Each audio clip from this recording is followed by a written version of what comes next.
तत्सङ्गानां रसानां छन्दसामपि मङ्गलानां च कर्तारो वन्दे वाणी विनायको। नारायणं नमस्कृत्य नरं चैव नरोत्तमं देवीं सरस्वतीं व्यासं ततो जयमुदीरयेत्। गुरुर्ब्रह्मा गुरुर्विष्णु गुरुर्देवो महेश्वर गुरुर्साक्षात् परब्रह्म तस्मै श्री गुरुवे नमः। बोलिए सियावर रामचंद्र भगवान की जय, राधावर कृष्ण कन्हैया लाल भगवान की जय, उमा महेश्वर भगवान की जय, गायत्री ब्रह्मदेव भगवान की जय, सदगुरुदेव भगवान की जय, माता पिता गुरुदेव की जय, समस्त संतगण भगवान की जय, समस्त भक्तगण भगवान की जय। ओम नमः पार्वती पतये, हर हर महादेव। तो मित्रों और आप सभी श्रीमद् भागवत कथा के श्रेष्ठ रसिक जनों, श्रोतागणों, अब तक हमने श्रीमद् भागवत कथा की कथा को नियमित रूप से क्रमबद्ध रूप से श्रवण करते आ रहे हैं, कीर्तन करते आ रहे हैं, मनन करते आ रहे हैं, भजन करते आ रहे हैं। अब हम उसी क्रम में श्रीमद् भागवत कथा की 10वें स्कंद की 48वें अध्याय की ओर कथा को अग्रसर करते हैं। आप सभी श्रेष्ठ श्रोतागण रसिक जन भगवान श्री राधा वल्लभ कृष्ण कन्हैया लाल के श्री चरणों में दृढ़ भक्ति रखते हुए कथा का श्रवण करें, कीर्तन करें, मनन करें, भजन करें। बोलिए राधावर कृष्ण कन्हैया लाल भगवान की जय। तो कहते हैं 48 अध्याय हरि कुबरी रमण कराय, हस्तिनपुर अक्रूर को दियो कृष्ण पठाय, दियो कृष्ण पठाय। श्री सुखदेव जी महाराज कहते हैं कि हे राजा परीक्षित, इसके उपरांत सबकी आत्मा और सबके देखने वाले 6 प्रकार के ऐश्वर्य युक्त भगवान श्री कृष्णचंद्र काम से पीड़ित कुब्जा का प्रिय करने के लिए उसके घर गए। ऐसा वह घर है कि जहां अनेक प्रकार की बहुमूल्य वस्तुएं धरी हैं, काम के उद्दीपन करने वाले जिसमें चित्र लिखे हैं, मोतियों की झालरें लटक रही हैं, पताकाएं फहरा रही हैं, चंदोवे तन रहे हैं, शैया तथा शोभायमान आसन बिछ रहे हैं, सुगंध की धूप लग रही है, दीपक प्रज्वलित हो रहा है और माला, अतर, अर्घजा आदि से वह घर अत्यंत शोभायमान हो रहा है। भगवान श्री कृष्णचंद्र को अपने घर में आया देख कुब्जा अति शीघ्रता से आसन पर से उठकर घबराहट को प्राप्त हो सखियों को संग लिए श्री कृष्णचंद्र के पास आकर सुंदर आसन बिछाकर चरण धो सत्कार करने लगती हैं। उसी प्रकार भली भांति पूजित हो उद्धव जी आसन पर स्पर्श कर पृथ्वी में बैठ गए और लौकिक लीलाओं के करने वाले श्री कृष्णचंद्र शीघ्रता से सुंदर बिछी हुई शैया पर पहुंचे। इसके उपरांत कुब्जा भी स्नान करके चंदन लगाकर वस्त्र पहन गहने, माला, अतर, अर्घजा, तांबूल और अमृत की समान मादक वस्तु से अपने को बना ठनाकर सजाकर लाज भरी लीला पूर्वक मुस्कान किए हुए कटाक्ष भरी चितवन से मोहित हुई श्री कृष्णचंद्र के पास आई। नवीन समागम की लज्जा से शंका सहित कुब्जा को बुलाकर कंकण से शोभायमान हाथ को पकड़कर सैया पर बिठाकर भगवान श्री कृष्णचंद्र उसके साथ रमण करने लगे। आहा, देखिए यहाँ एक शंका आती है। कुबरी और कृष्ण का रमण सुन हमारे मन में बड़ा भ्रम हुआ। क्या कारण है जो जगत के ईश्वर होकर उन भगवान ने कुब्जा के संग रमण किया? तो इस शंका के उत्तर में कहते हैं कि चाहे सन्यासी, ब्रह्मचारी, वानप्रस्थ हो, चाहे गृहस्थ हो, चाहे ब्राह्मण, क्षत्रिय, वैश्य हो, चाहे पतित हो, चाहे नपुंसक हो, चाहे सब कर्म से भ्रष्ट हो, या चाहे स्त्री या पुत्र हो, परंतु जो भगवान की सेवा करे वही भगवान को प्यारा है। सब कर्म में नीच हो तो भी कुछ भगवान बुरा नहीं मानते, और बड़ा उत्तम हो और भगवान की प्रीति न करे तो उसको भगवान शत्रु समान मानते हैं। भगवान भक्तजनों की प्रेम रूप रस्सी में बंधे हुए हैं, अतः जैसा नाच भक्तजन भगवान को नचाते हैं वैसा नाच भगवान नाचते हैं।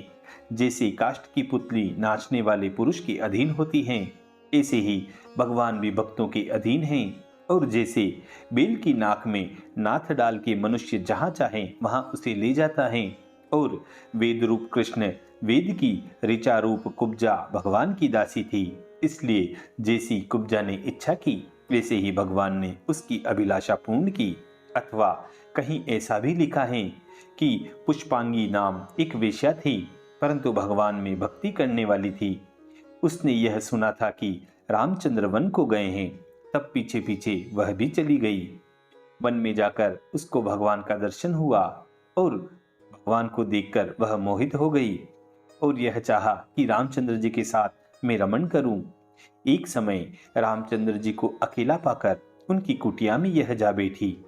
पीछे से सीता जी भी वहां आ गई और उस वेश्या को वहां पर बैठी देखा तो बड़ा क्रोध करके सीता जी ने उसे शाप दिया कि अगले जन्म तेरी सब अंग भंग होंगे, अर्थात तू उबरी होगी और राक्षस की दासी होगी। तब श्री रामचंद्र जी ने वेश्या से कहा कि जब मैं कृष्णावतार लूंगा तो तेरा मनोरथ पूर्ण करूंगा, अब तू जा। तब तो उस पुष्पांगी वेश्या ने शाप के भय से बड़ी उन भगवान की स्तुति की। तब भगवान ने वर दिया, जिस समय मेरा दर्शन तुझको होगा उसी समय तेरा देह परम उत्तम हो जाएगा और एक दिन तेरे घर में मैं वास करूंगा, उस समय तेरी सब कामना पूरी होगी। आहा। देखिए, यहाँ एक शंका और आती है। जिस पुष्पांगी का यहाँ पर वर्णन किया है तो कहीं कहीं वेदों में वहाँ उसी प्रकार शूर्पणखा का वर्णन किया है कि शूर्पणखा रामचंद्र जी के पास विवाह करने के लिए भगवान श्री रामचंद्र जी के पास आती हैं और अपना मंतव्य उनके सामने प्रकट करती हैं। तब भगवान उन्हें लक्ष्मण जी के पास भेज देते हैं। लक्ष्मण जी ने भी उनका प्रस्ताव ठुकरा दिया। तब तो वह क्रोध करके राक्षसी का रूप बना लेती हैं और भगवान को डराने लगती हैं। तभी भगवान ने लक्ष्मण जी से कहा कि इसके नाक कान काट डालो। तब उसकी लक्ष्मण जी ने नाक कान काट डाले थे। उसी जन्म में उसका जो कामाग्नि थी वह अधूरी रह गई थी। तब भगवान ने उसे वरदान दिया था या उसे यह बात कही थी कि तू अगले जन्म में जब कुब्जा बनकर प्रकट होगी, तेरा जन्म होगा, तब मैं कृष्ण अवतार में तेरी यह कामाग्नि को पूर्ण करूंगा, क्योंकि इस जन्म में मैं एक पत्नी व्रत ले चुका हूँ।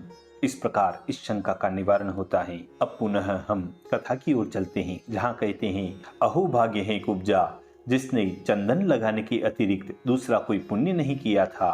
कामदेव से पीड़ित कूंच और छाती तथा नेत्रों के तापों को अत्यंत श्री कृष्ण चंद्र के चरणानविंदों में लगाकर और उन चरणानविंदों को सूंघ स्तनों के मध्य में प्राप्त हुए सुंदर आनंद मूर्ति श्री कृष्ण चंद्र को भुजाओं से आलिंगन कर बहुत ही दिनों से बड़े ताप को उसने त्याग दिया।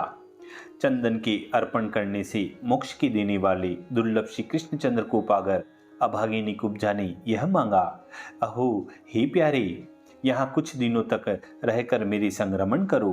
हे कमल नेत्र, मैं तुम्हें त्याग नहीं सकती। तभी भगवान कहते हैं कि एक बार तुम्हारे यहाँ मैं नित्य आया करूँगा। इस प्रकार कुब्जा को काम वर देकर उसका सम्मान कर मान देने वाले ब्रह्मादिकों के ईश्वर भगवान श्री कृष्णचंद्र उद्धव जी को संग लेकर अपने घर को आ गए। संपूर्ण ईश्वरों के ईश्वर दुख से आराधना करने में आए ऐसे विष्णु भगवान को प्रसन्न करके जो पुरुष विषयों का वर मांगे वह बड़ा कुबुद्धि है, क्योंकि विषय तो तुच्छ हैं। बलदेव उद्धव जी को संग लेकर समर्थ श्री कृष्णचंद्र कुछ कार्य करने के लिए और अक्रूर का भला करने के लिए उनके घर पर आए। अक्रूर जी मनुष्यों में श्रेष्ठ अपने बंधु श्री कृष्णचंद्र और बलदेव जी को दूर से देखकर प्रसन्न होकर मिलकर अत्यानंद को प्राप्त हुए। तब श्री कृष्ण बलदेव जी और उद्धव जी उन्हें नमस्कार किया। इसके उपरांत अक्रूर जी ने कृष्ण बलदेव को प्रणाम कर और आसन पर बैठाकर उनकी पूजा की। ही राजा परीक्षित, फिर कृष्ण बलदेव के चरणों को धोकर उस जल को अपने मस्तक पर चढ़ा और दिव्य चंदन माला वस्त्र आभूषण इत्यादि भेंट देकर नमस्कार किया और गोद में चरणों को रखकर दबाने लगते हैं। इसके उपरांत अधीनता पूर्वक नम्र हो अक्रूर जी कृष्ण बलदेव से कहने लगे कि मंत्रियों सहित पापी कंस को मार बड़े कष्ट से आपने इस अपने कुल का उद्धार किया और कुल की वृद्धि का यह बड़ा ही मंगल हुआ। तुम प्रकृति रूप हो, जगत के कारण हो, जगन्मय हो, तुमसे पृथक कुछ कार्य कारण नहीं। हे ब्राह्मण, तुम अपने विश्व में अपनी शक्तियां सहित प्रवेश करके, श्रवण करके और देखने में बहुत प्रकार से प्रतीत होते हो। जैसे स्थावर जंगम देह में पृथ्वी आदि पंचभूत हैं, उनमें अनेक प्रकार के प्रकाशते हो, उसी प्रकार अपने अधीन अकेले तुम आप ही अपने कार्य पंचभूत और पंचभूतों के बने देह में बहुत रूप से प्रकाशते हो। रजोगुण, तमोगुण और सत्वगुण तुम्हारी शक्तियां हैं। उनके ही द्वारा विश्व को उत्पन्न, पालन और संहार करते हो। उत्पत्ति आदि के कर्मों से बंधे नहीं हो, ज्ञान रूप हो, तुम्हें बांधने वाली कोई अविद्या नहीं है।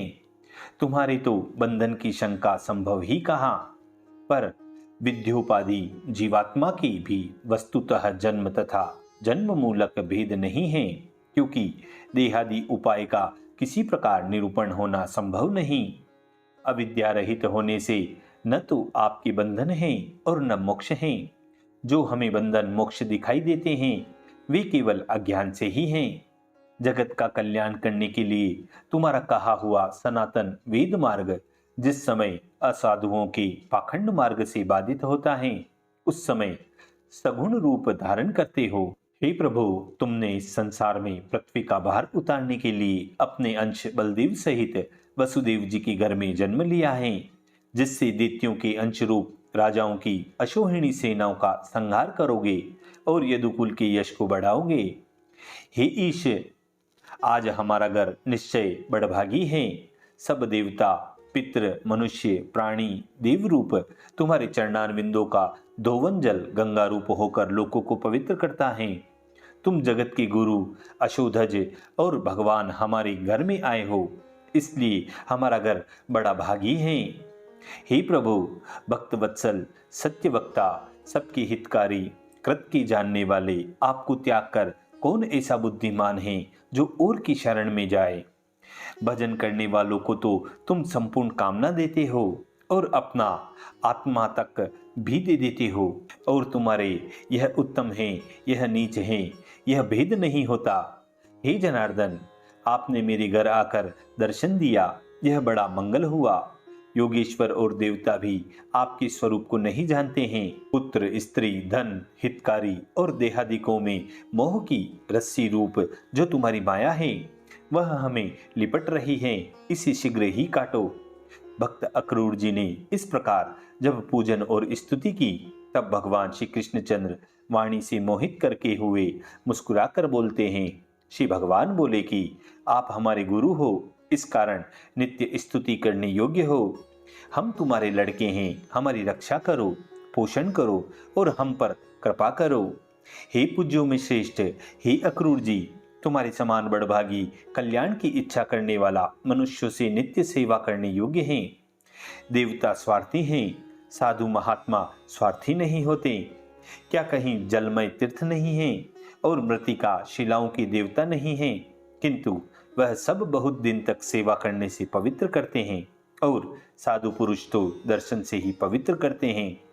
हे अक्रूर जी, तुम हमारे सुहृदों में उत्तम हो, इस कारण पांडवों का कल्याण करने के लिए हस्तिनापुर को जाओ। पिता पांडु के मरने के पीछे माता कुंती सहित दुखित पांडव बालकों को धृतराष्ट्र अपने पुर में ले आया है। वे उसके पास रहते हैं। लुब्ध बुद्धि अंबिका का पुत्र राजा धृतराष्ट्र भाई के पुत्र पांडवों में समता नहीं रखता और दुष्ट दुर्योधन आदि के वश में हो रहा है, और उसकी दृष्टि भी अंधेरी हो रही है। इसलिए तुम अब हस्तिनापुर को जाओ और बुरी भली उनकी सब खबर लाओ। जब हमें वहां का भेद विदित हो जाएगा, तो जिसमें पांडवों को सुख होगा वही हम उपाय करेंगे।